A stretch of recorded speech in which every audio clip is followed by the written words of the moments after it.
Hello friends, in today's video I'm gonna be walking through how to add overlay to OBS. But before getting started this video, make sure to subscribe 5-minute solution. So first of all, let's see how to add an image or logo overlay. So for that, first of all, right click on this scene section and click on add and add a new scene. And now right click on source section, add, and click on image. You can change the source name from here and click on OK. And now click on browse and select here your image and click on open.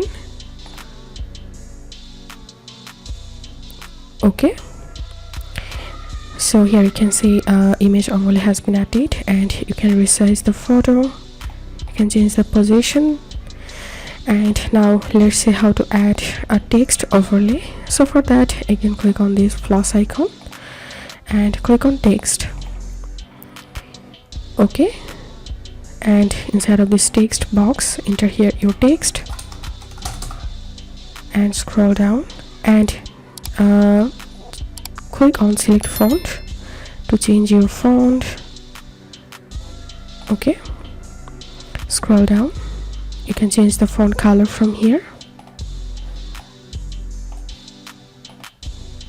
and you can change the opacity, you can change background color. So adjust these settings from here and then click on OK.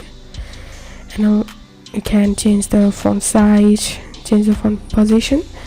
So that's how you can do it. If this video helped you, give a thumbs up and please consider subscribe to 5-minute solution. Thank you for watching.